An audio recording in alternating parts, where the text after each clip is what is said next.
Imagine waking at dawn, the air cold enough to sting your lungs, knowing that failure means death.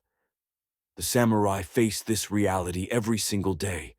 Their survival depended not on weapons or armor, but on something invisible, a form of discipline so absolute that modern science is only now beginning to understand its power. What if the secret to unbreakable willpower was hidden in a 400-year-old warrior code? The samurai were Japan's elite warrior class, rising to power in the 12th century and ruling until 1868. They didn't just fight battles. They built an entire philosophical system called Bushido, the way of the warrior, which transformed ordinary men into forces of nature through mental conditioning. Today, neuroscientists and performance coaches are rediscovering what the samurai knew instinctively. Their methods for building discipline align perfectly with modern research on habit formation, willpower, and mental resilience. This isn't ancient mysticism. It's a practical blueprint that still works in our distracted, comfort-obsessed world.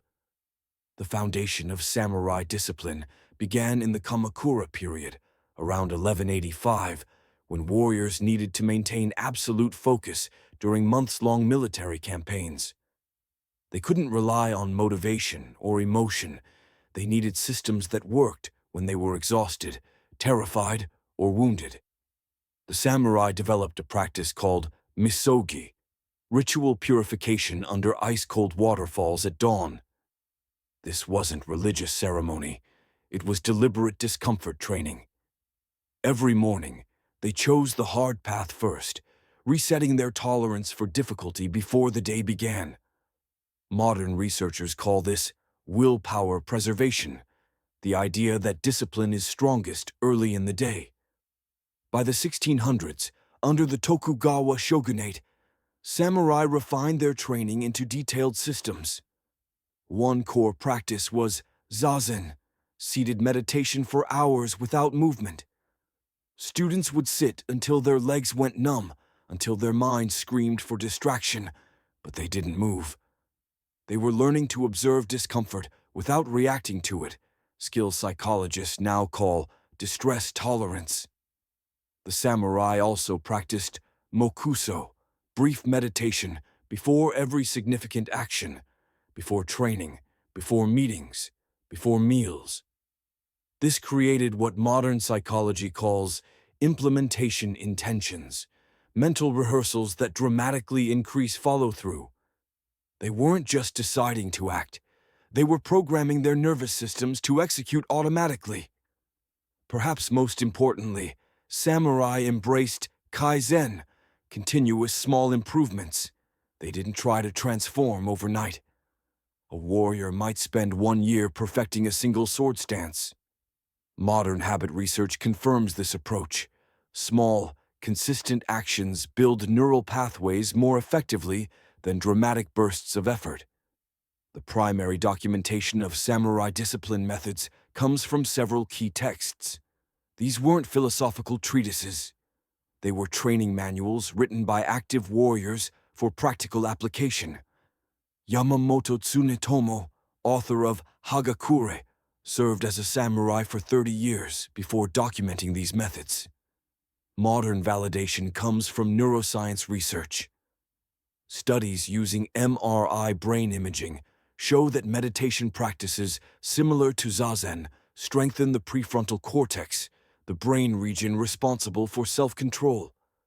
Subjects who practiced daily meditation for 8 weeks showed measurable increases in gray matter density in areas linked to emotional regulation and perspective-taking. Cold exposure research supports the Misogi practice. When subjects are exposed to cold water repeatedly, their stress response diminishes and their vagal tone improves, indicating better nervous system regulation. The samurai weren't just being tough. They were conducting nervous system training. The implementation intentions research directly parallels Mokuso. Studies show that people who mentally rehearse specific actions in specific contexts are 2 to 3 times more likely to follow through. Source: Meta-analysis, published in Advances in Experimental Social Psychology, 2006. The samurai ritual of pausing before action wasn't superstition, it was applied behavioral science. Some historians argue that samurai discipline has been romanticized, particularly in Western interpretations. They point out that not all samurai lived up to these ideals, and that many accounts were written after the warrior class had already declined, possibly idealizing a past that was messier in reality. There's also debate about how much samurai methods can transfer to modern life. Critics note that the samurai operated in a rigid, hierarchical society with life-or-death consequences, conditions that don't exist for most people today. The question remains whether these techniques work because of the methods themselves or because of the extreme context that surrounded them. Psychologists caution that excessive self-discipline can lead to rigidity or burnout. They argue that sustainable discipline requires balance with self-compassion and flexibility, elements that aren't emphasized in traditional samurai training texts. For the samurai, this level of discipline wasn't optional. It determined whether they lived or died, whether their families maintained honor or fell into disgrace. The pressure was enormous. Young boys began training as early as age 5, learning to endure pain and suppress fear before they could read. This system created remarkable humans capable of extraordinary things. It also created immense suffering. Many samurai lived in constant stress, unable to express vulnerability or admit weakness. The concept of seppuku, ritual suicide to preserve honor, reveals how the discipline could turn destructive when taken to extremes. For modern people trying to build discipline, the stakes are different but the struggle feels real. Millions of people describe feeling weak-willed, unable to follow through on their goals, trapped in cycles of starting and quitting. The samurai methods offer a proven alternative approach, but they require honest acknowledgement that real discipline involves real discomfort. Think of discipline like a muscle. Most people try to lift the heaviest weight on day 1, fail, and conclude they're weak. The samurai understood that you build strength through consistent small loads. A warrior didn't master the sword in one intense weekend. He made one perfect cut 10,000 times. Modern neuroscience reveals why their approach worked. Your brain has limited daily willpower, stored primarily in the prefrontal cortex. Every decision depletes this reserve slightly. The samurai structured their lives to minimize decisions. They had rituals, not choices. Wake at dawn.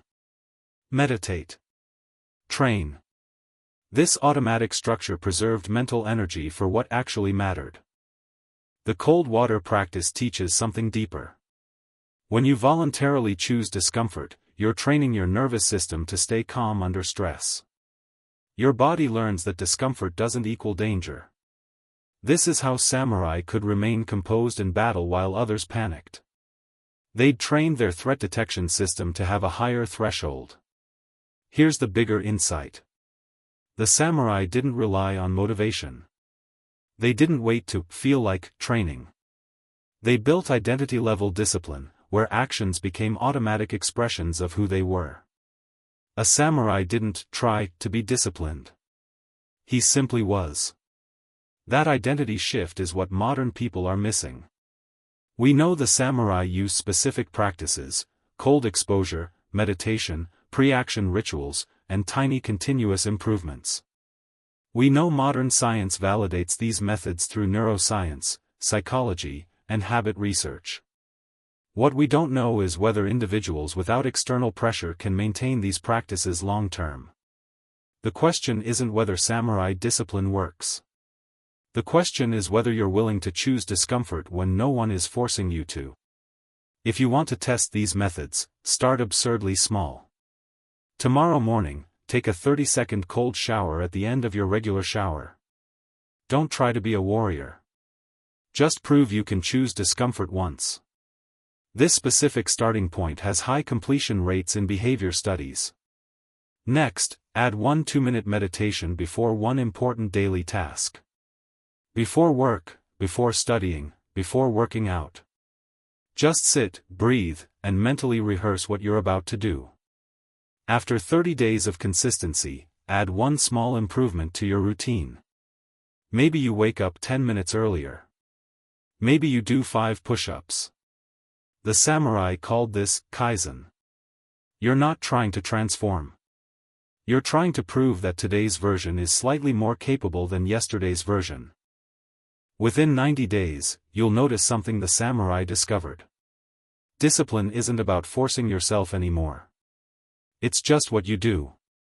The discomfort doesn't vanish, but your relationship with it changes completely. The samurai didn't have a secret pill or a life hack. They had a simple, brutal truth: you become disciplined by practicing discipline, especially when you don't feel like it. The method is old. The science is new. But the choice is always the same. If you want to explore how ancient practices translate to modern high performance, watch How Navy SEALs Use Ancient Stoic Philosophy to Handle Extreme Stress. It follows the same thread. Warriors across centuries discovered similar truths about the human mind under pressure.